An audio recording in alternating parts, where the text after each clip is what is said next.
Today we're going to do a kind of problem that can sometimes be challenging for beginning algebra students.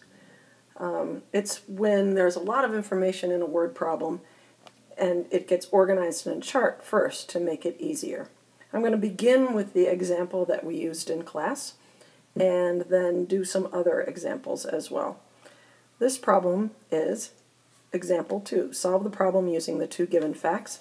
Find the number of calories in an apple and a pear if a pear contains 30 calories more than an apple and 10 apples have as many calories as 7 pears.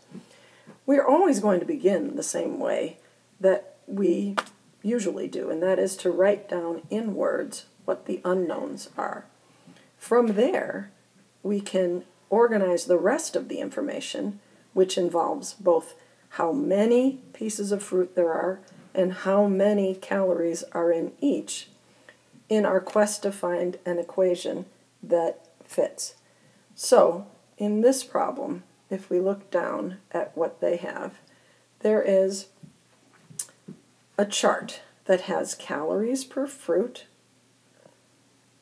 and the number of fruit. Because, for example, if I know that there are, 100 calories in a given piece of fruit, let's just say apples per apple, and I have 5 apples,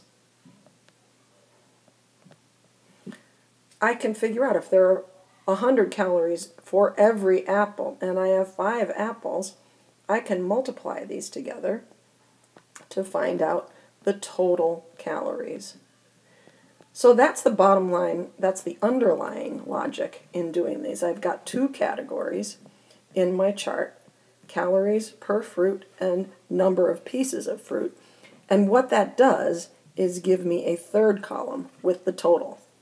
In all of these problems, the first thing you want to do is fill out these two charts, these two categories, because they work together to give a third. So what that means is that if I know how many calories there are per fruit and I know the number, then I can move on. So let's look at these categories. It says a pear contains 30 more calories than an apple. So just like always, I look at the last one mentioned. That's apple. So apple is represented by the variable. And then this is 30 more. So calories is A plus 30. It also says that I'm talking about 10 apples and 7 pears. So that's where I get this 10 and this 7. So right now, I just want to stop and look at what we've done so far. And I'm going to write this. The first thing you want to do is fill in the 4 boxes to the left.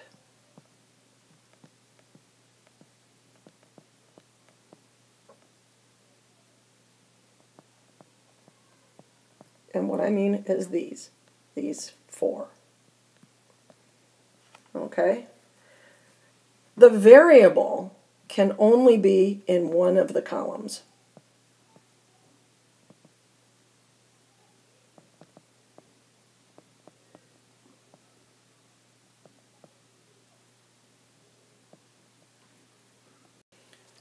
Which means there are constants in the other.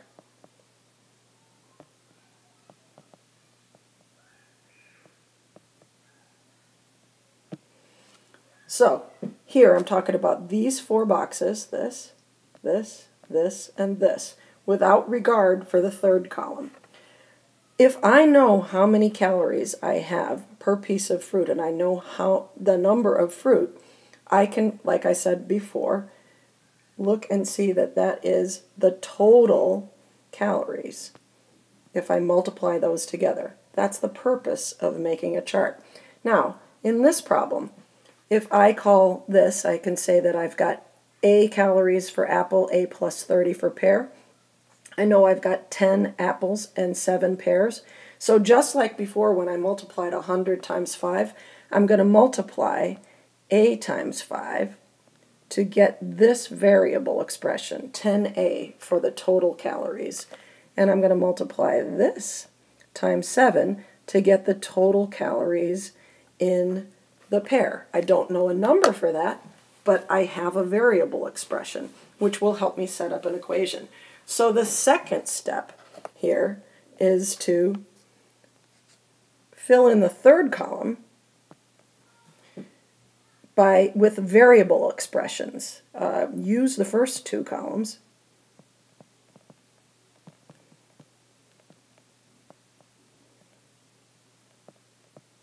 to create variable expressions in the third.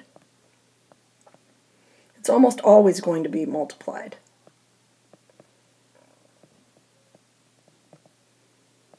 In the third. Okay? And again, by that, I'm talking about these variable expressions. Okay? Now, if I go back and I look at the problem again, I keep hitting that and forgetting that I'm in pencil. So if I go back and I look at the problem, it says 10 apples have as many calories as 7 pears. We're referring to total calories. So when I'm writing this variable, this equation, the column I want to pay attention to is the third column. Okay, and so what I'm going to do, this is getting a little bit dicey here. I'm going to go up here and up here. So the third step is to use the facts and the third column, third is IRD, to create an equation.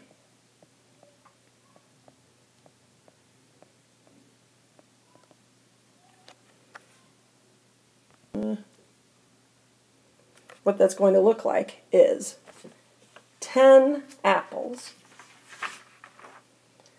have as many calories. So in this case, it's going to 10 apples, because that's the total calories in the apple column, have as many is equal to 7, the calories in 7 pears. So quickly, if we solve this equation, we can see that 3 apples is the same as 210 calories, meaning that each apple has 70 calories. Going back to the chart, we said that A, or the variable, was going to represent the calories in the apple. So this means that the calories in an apple. We also said that the pears had 30 more than the apples. Apple plus 30 is equal to pear. So 70 plus 30 is 100 calories in a pear. So let's use this to do some other examples. I'm going to do some that are different than what we talked about in class. I'm going to talk about, and this time I'm just going to write it. Let's just say Carrie has 40 more nickels than Joan has dimes.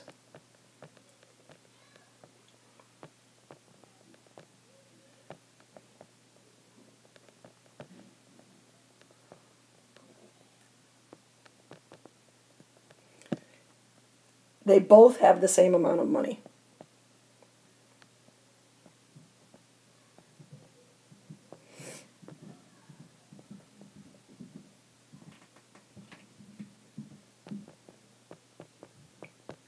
Money.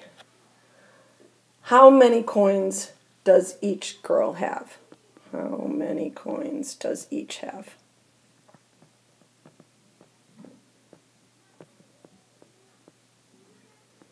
Okay, so that took so much room.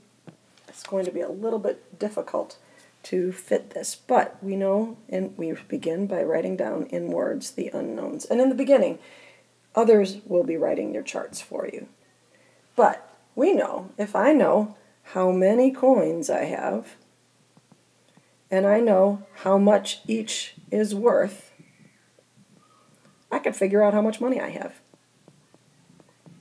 In other words, if I have, I don't know, 5 coins that are each dimes, so they're worth 10 cents each, 5 times 10 would mean I have 50 cents. So what do I know about the number of coins? Carrie has 40 more nickels than Joan has dimes.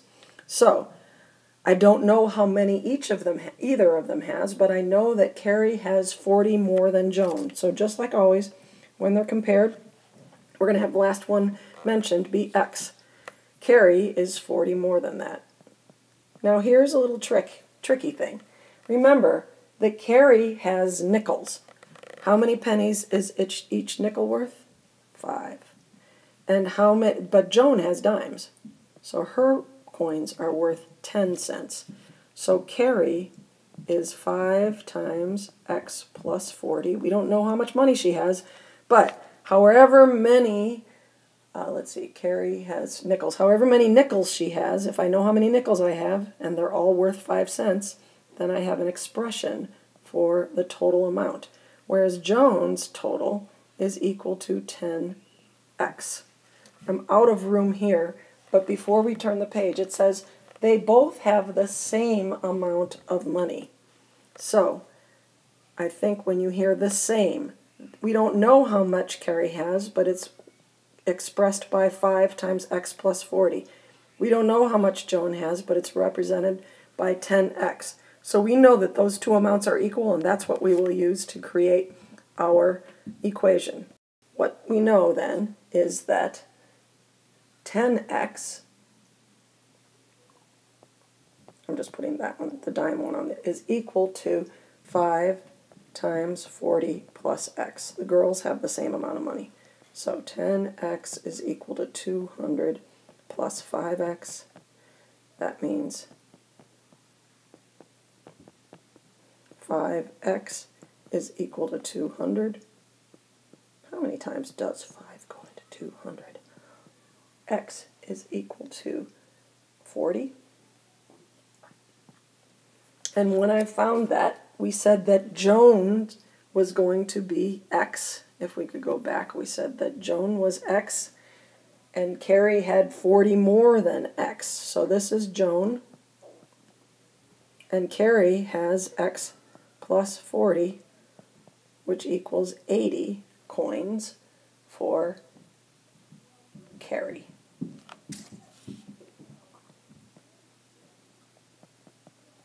And remember that Joan has 40 dimes and Carrie has 80 nickels. You might get the impression from this that the amounts in that third column always add up to something. So now we're going to do something that's slightly different. I'm going to give you one that says a stalk of celery. I'm going to do shorthand here. It's to make less words. Celery stalk has 7 calories. A carrot contains 20.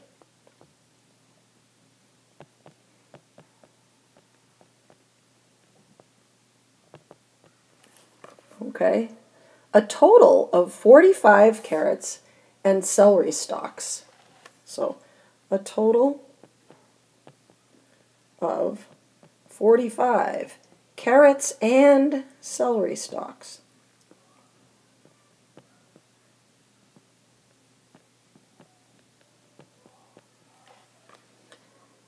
Have a total of 575 calories. How many carrots are there? So, what we need to do is set up a chart that represents this. I know that I've got celery and I have carrots. And I know the number times how many, the number times calories per equals the total calories. So in this situation, this is my chart. It's going to look like this. I know that I can only have the variable in one of these columns, and I'm going to do these 4 boxes first. Here's the trick. All I know about how many I have is that it is a total of 45. So if you remember, all I know about that, if I call one of them x, the other one is the total minus x. Because celery contains 7, carrots I think is more difficult. I'm going to call carrots x and celery 45 minus x. It would work either way. We know that there are 7 calories in each stalk of celery, and we know there are 20 calories in each carrot stick. So the total calories, and I'm going to make room here, the total calories is 7 times 45 minus x, and the total calories here is 20x. Again, I'm going to make a little bit of room here. So this time, the equation says a total, all of these things, these calories now we're on this thing. The total calories in this is 575. It doesn't say the number of celery calories equals the number of carrots. Instead, it says the total. So I'm going to say 7 times 45 minus x plus 20x is equal to 575.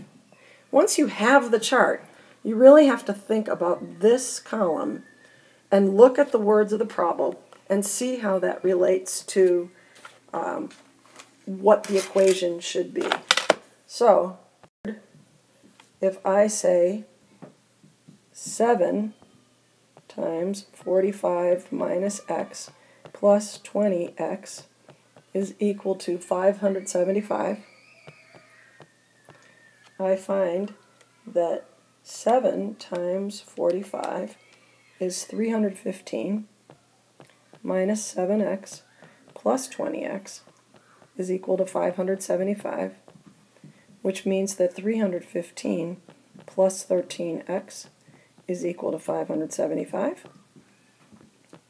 I subtract this. By the way, that total of is going to come into play much more frequently tomorrow.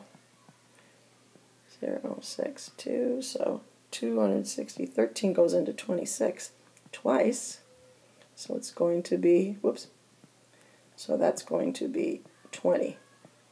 Well, looking back, we said that x was going to represent the number of calories in a carrot stick. So the carrot, unfortunately I can't go back to the chart. What you should do at this point is go back to the chart and look at it and see that the carrot, we said, was going to be represented by x, so the carrot is 20.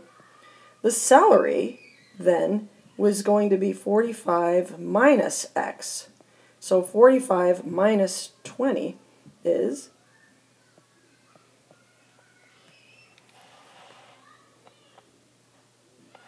okay, the only question, actually, the only question is how many carrots. But if we did want to find the other one, 45 minus 20 is 25. So this is the stalks of celery and the number of carrots. Looking ahead to tomorrow, there's really, in addition to that, a total of way of signing of variables. We are going to be looking at the idea of profit. And I do want to say that this doesn't come intuitive. I mean, I think anybody knows that if you're in business, let's say we are in business of selling pencils and we buy 500 pencils at 20 cents a piece. So 500 times 20 is how much we put out there. So we have spent, 500 times 20 is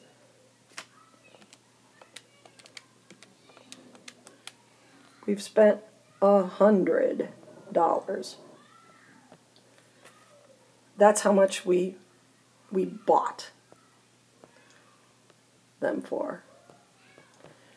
But let's say we sold them for 30 cents, and we sold all of them. So what we would have then is 150. So if when I sold them, I brought in 150, and I paid out 100, clearly my profit is 150 minus 100, or $50. What the moral of this story is that you need to do sold minus bought.